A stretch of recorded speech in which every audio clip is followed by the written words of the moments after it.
In England, within the grand and illustrious city of Avalon, there lived a young man named Edward Windsor, the cherished son of Queen Elizabeth Windsor and King Winston Windsor. Their family, noble and revered, was the very heart of the kingdom, a symbol of grace, power, and the divine order of the crown. But fate, ever cruel and unrelenting, turned its gaze upon them. The once mighty King Winston, a ruler loved by his people and feared by his enemies, was struck down by the slow agony of tuberculosis. His strength withered with each passing day, his cough echoing through the marble halls of the palace like a death knell. As the king's health declined, Avalon itself descended into despair. A dreadful epidemic swept through the cobblestone streets, devouring the rich and poor alike. The city of music and light became one of mourning. Black banners hung from windows, and the toll of the church bells became the only song the people knew. In the midst of this chaos stood Edward, a prince, burdened not by crown or conquest, but by his heart's quiet defiance against the expectations of his world.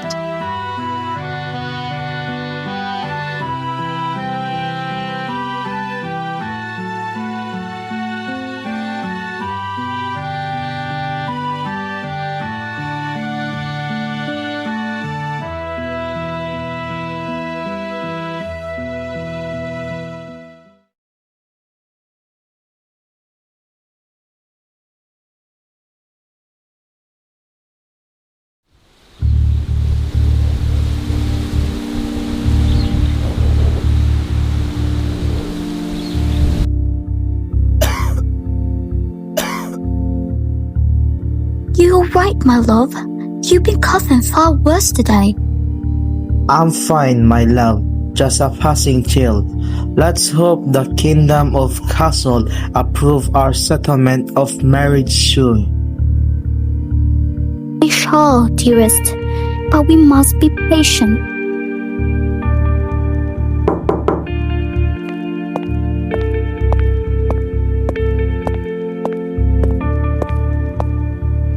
Good day, mother. Father, you called for me? Edward, as you know, my time grows shorter with each breath. Soon, this kingdom will need a new heir to carry its name, and that heir is you. Do you mean? Yes, my darling. You are to inherit the crown, but first, we must await Castile's reply regarding your marriage arrangement. If that is your wish, Father, then I will do my duty. I shall uphold your legacy. That's my son, a Windsor true and true.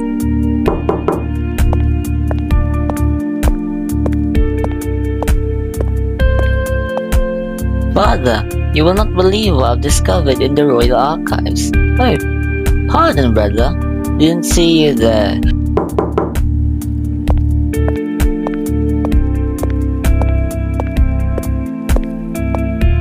A message from the Kingdom of Castile, Your Majesty.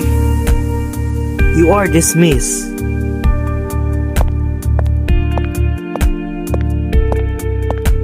To His Majesty King Winston Windsor of Avalon, the Royal Court of Castile humbly accepts your proposal. A union between Prince Edward Windsor and Princess Isabella Alfonso shall be arranged to strengthen the bond between our two great kingdoms. By the grace of God, they have agreed to the wedding. Truly, Father. That's wonderful news. No, this can't be. This can't be. Edward? Edward!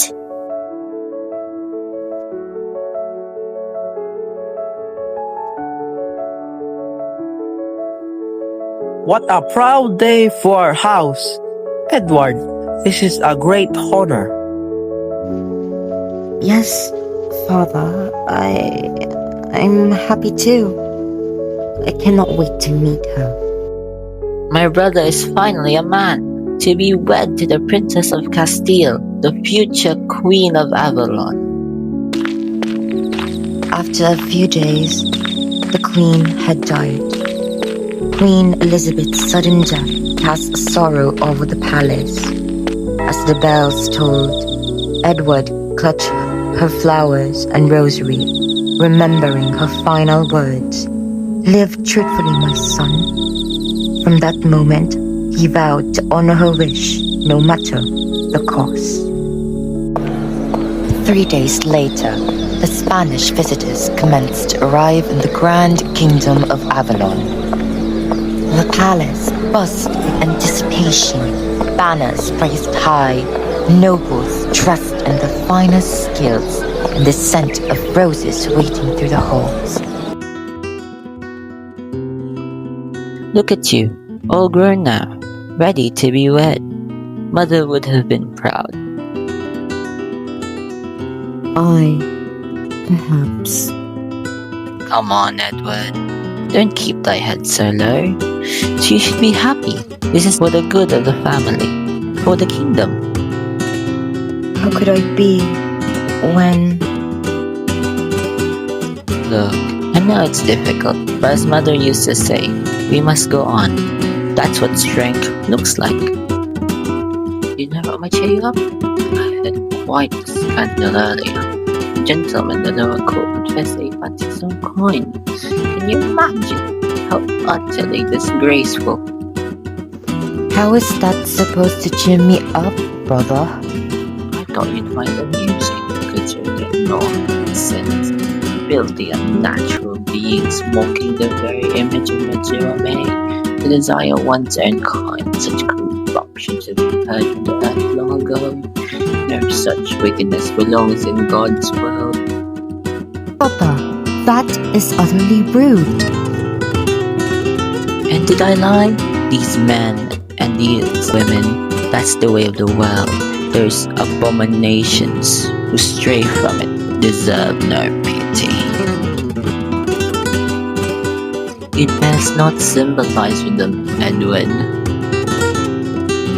Why on earth would you say that? Oh, please. Even a blind man can see how you are. It is a good thing this marriage is happening. It'll prove to everyone you're not like them. Edward stayed silent, anger burning beneath his calm. The grand ball was about to start, and Edward was about to meet Princess Isabella.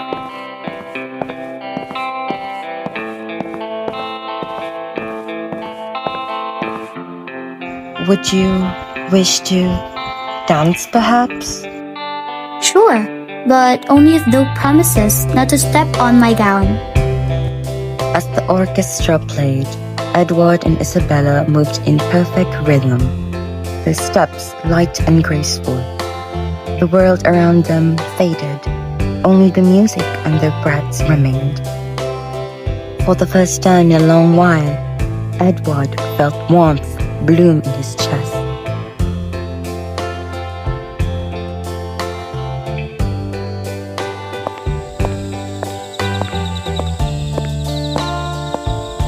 Gods above!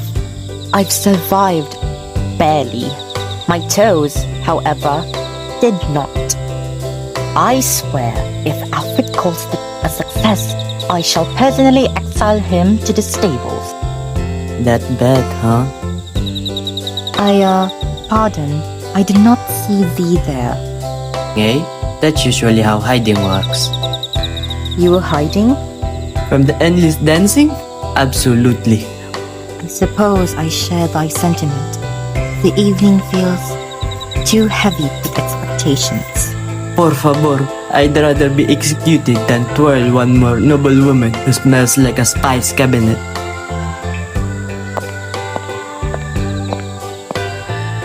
Then we're of one mind. Fernando de la Vega, attendant to the Spanish court, and apparently your fellow fugitive from fancy affairs. Edward of Avalon, also a fugitive, though of royal blood. There you are, Hermano Traveso. I should have known you'd sneak out here while everyone else is dancing. Ah, mi querida hermana, you wound me. I was merely offering our dear princess a moment of peace from the endless chatter of nobles. From where I stand, it looks more like you're charming the future king instead. Por Dios, you make it sound scandalous, hermana. Anyway, I came to find you both. Father wishes me to visit the town tomorrow, to meet the people I'll soon rule beside you, Edward. I'd like you to accompany me, and you too, Fernando. We leave at dawn. Do try not to oversleep, Hermano. And Edward, don't let him charm you too much, or we'll never get anything done.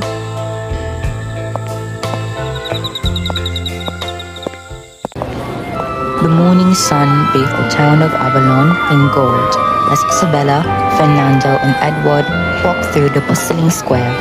Laughter and chatter filled the air as villagers bowed and offered flowers. Yet, beneath the pleasant trees, quiet murmurs began to ripple through the crowd. He's far too soft-spoken for a prince, isn't he? Looks in like a maiden. He does.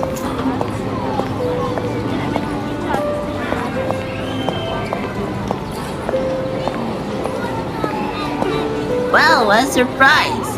Here you are, soon to be wed, yet so dainty and delicate. Tell me, Prince Edward, dost thou drop thy sword as easily as thy pride? I dare say, it even rhymes with maggot, doesn't it? Always bending and yielding, never firm like a proper man ought to be. I think all of you forget to whom you speak. You mock a prince, a man of courage and honor, yet none among you have the heart to face your own cruelty. Oh, come on now. Just adjust, your grace. No harm meant. Let's just get out of here, Fernando. You didn't have to defend me. Of course I did. No man deserves to stand alone in the face of cruelty, especially one brave enough to be himself. Those idiotas! They can't just belittle you like that, Edward. Especially that agent, empty-headed guy fellow. Dios mío, he gets on my nerves. You guys, just don't mind them. I've been hearing the same things for years. Somehow, I've gotten used to it. No, Edward, that's not fair to you. How dare they speak to you that way, as if you're anything less than human? But how do I even say this? Cariño, the closet is already open. But what about the wedding? How are we supposed to get through this? I forced myself to go along with it, Edward. I only did it for our family. Father was relentless in pushing me. Honestly, I never expected you to be gay. Bisexual, por favor. I stand corrected. I am a lesbiana. Well, bless my heart. That's quite the revelation. Very well said, indeed.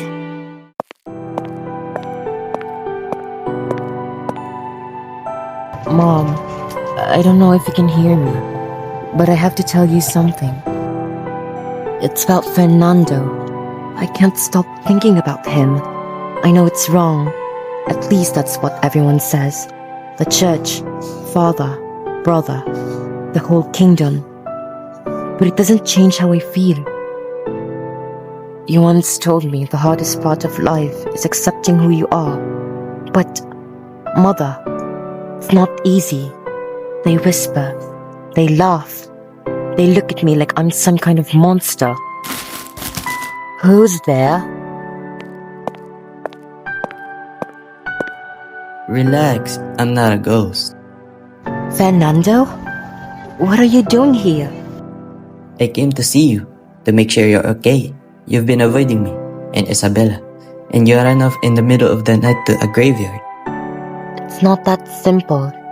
You know what people would say, what they would think. Then let them say what they want. You choose what matters, mi amor. I'm grateful that I've met you, Fernando. Truly. Mi amor, if you keep saying things like that, I'll start to believe I've fallen into a dream. Te lo juro, Edward, if loving you is a sin, then let me burn for it gladly. Because in your eyes, I found my home. Someone's coming. Come on, this way.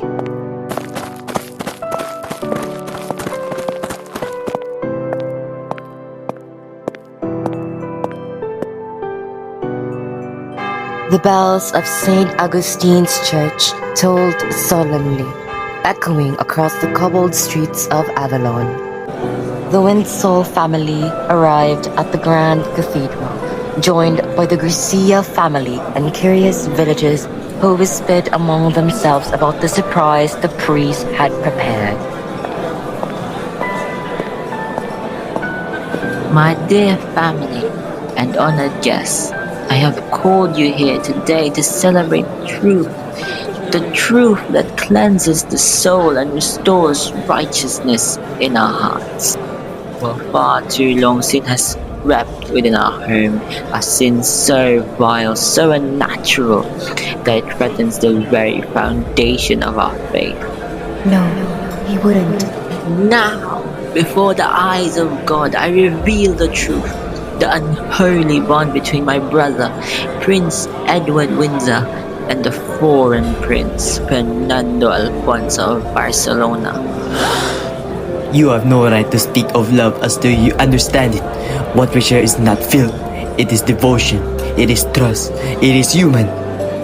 Silence! You dare speak in God's house after committing such abominations. Disgrace! Unnatural! Devil's child! Come with me, Edward. Your sins shall be cleansed before the Lord. Alfred, please. You don't understand. You will not touch him. He has done nothing wrong. You will stand down, foreigner. For if you defy the church's will, you defy the crown itself. Cross me and all of Spain will lose its favor with England. You would use politics to destroy your own brother? I would use God's justice to save his soul. He's a disgrace. Burn him. He'll poison our children. A prince. More like a princess. Look at him. Frail, soft, a shell of a man. You call this the heir to London's throne? Nay, he is a perversion. Because he cannot love as you do. He is weak? Then what kind of God demands such cruelty from his children? Love? Do not call your filth love. What you have done is an abomination, a disease that must be cleansed before it spreads. That's why the sky seemed grey last night. Lock him in the monastery. Let the priest bring the devil out of him. You're condemning an innocent man. What kind of faith do you follow that calls love a sin? Mind that saves souls, not damn them. Take him away. Fernando, brother, please. Edward, I swear to you, this is not the end. I will find you. I'll tear down their walls if I must. You hear me? You can't keep acting like this. The way you are, the way you feel, it's all wrong. The church, the family, and God himself, none would accept such blasphemy. None. I'm not trying to harm anyone. I'm still your brother, your family. I'm still part of this house. I won't pretend to be someone I'm not just because you or some ancient words in a book say I should. You're bringing shame, Edward, to our bloodline, to our faith. I can't just let this go. I wanted to protect you, to honor what's right, but you make it impossible. You're a sickness, a temptation that the devil himself planted in my own blood. And yet, he still can't kill me. Because deep down, he knows this isn't sin. It's love. Why couldn't you just be normal? Why couldn't you just obey? Because I was never born to be what you wanted. I was born to be me. Do you even know what it's like, Alfred? To walk through the palace halls and feel the stairs cut deeper than blades? To hear whispers that your very existence is a mistake? They called me things. Things no human should ever be called. A curse, a disgrace, a monster. All my life, I've been alone in this. No one listened. No one cared. But then, I met him. Fernando saw me, truly saw me. Not as a prince, not as a sinner, but as Edward. Just Edward. He didn't flinch when I spoke. He didn't look away when I cried. He looked at me like I was human. For the first time, brother, I wasn't ashamed to exist. Is that so wrong? To want to be loved? To finally feel that I belong somewhere? Been deceived. Love cannot come from sin, Edward. It destroys everything it touches. Then let it destroy me. Because I would rather burn for love than live in a world that hates me for who I am. May God have mercy on your soul.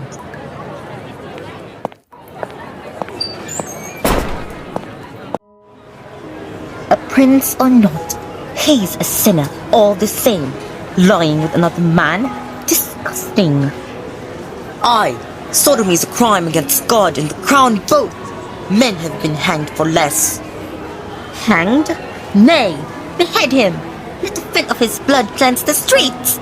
Oh, our dear prince. I wonder if he wore a dress when he courted the Spaniard. Your Majesty, he says. May I hold your hand? Ha! What a sight that must have been! That's what happens when a man turns from God. Keep your sons away from him, lest the devil whispers in their ears too. We must not let mercy cloud our fate. Sodomy is a stain, and stains must be washed in blood. Sinner, monster, burn the sodomite, burn him clean. Sinner, monster, burn the sodomite, burn him clean.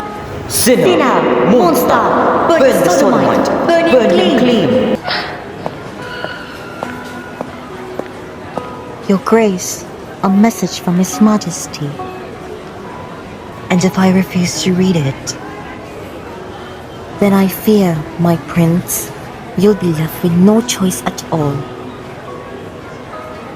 To my dearest son, by order of His Majesty, and in council with the royal court, it has been decreed that you are to wed Princess Isabella of the Spanish court at sundown tomorrow. This union shall serve to restore peace, dignity, and honor to the throne, honor which has been jeopardized by your recent indiscretions and unbecoming conduct. Your silence and refusal to act as befits a prince have stirred unrest among the people and cast doubt upon your loyalty to both God and crown. Thus, this marriage will serve as your reparation, the final opportunity to redeem the name of Avalon. However, should you fail to comply, the consequences shall be grave. The king's mercy stretches only so far before the blade of justice must fall. If you do not fulfill your duty by sunrise, your defiance shall speak louder than any confession, and your head shall bear the weight of your sin. By decree of His Majesty, King Winston of Avalon. Tomorrow. So soon? Your Grace, I wish there were kinder news. The order bears the royal seal. If you do not accept, they say, enough. Leave me, Clara, please. As you wish, Your Grace.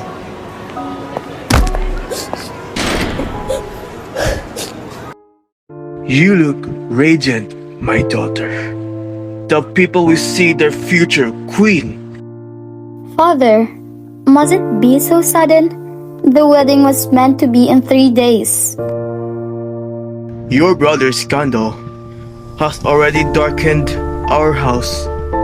The Windsors insist on haste, and I concur. The sooner the ceremony, the sooner this matter is settled. This union will bind our families in honor. Edward has learned his lessons. He will be our proper husband.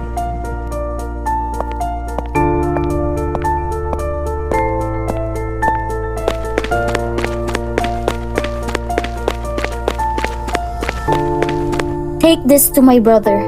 No one must see you. He is being kept under the guard in the lower court of the Windsor estate. Tell him he must come, for Edward's sake. Noted, Your Grace. From my sister. Today? They would wed today? Tell Isabella I will not let them ruin him. If I must break my chains, I will. Fear not, I will lead you the way. Dearly beloved, we are gathered here in the sight of God to join this man and this woman in the holy matrimony, a bond sacred and eternal, to restore virtue and honor to this family, and to cleanse what has been broken. Prince Edward Windsor, do you take this woman, Princess Isabella of Barcelona, to be your lawfully wedded wife, to cherish, to honor, and to keep so long as you both shall live? Stop! The Spaniard! He dares show his face here? Don't do this, Edward. You don't belong to their lives. You never have. If love is sin, then I'd rather burn than live without you. This mockery has gone far enough. Edward, you do not have to bind yourself to a lie. You are not made to bear another's name to please frightened men. Do not force your life upon yourself because they demand it. Come with me. Run, and I will hide you beneath my roof, within my heart. No more pretending, no more pain, only truth, only us. Hear me well, if you walk out of this church with that foreign prince, you will both be judged by law as traitors to God and the crown. The punishment without defiance will be death, by the rope or the axe. I will not spare you, Edward, for the wreck you have made of our name. What would I choose? My life, my title, our safety, or the one person who makes me feel alive? Edward, think of your mother. Would she wish thee to live in fear or to love freely, as thy heart commands? Mother, she always said to be true to oneself. Then do not waste another moment. Your heart knows the way. You're right. I cannot live half a life. I will. I must. Fernando! Edward! I will not be shamed. I will not be broken. I love him, and nothing, neither thee nor this world, can change that.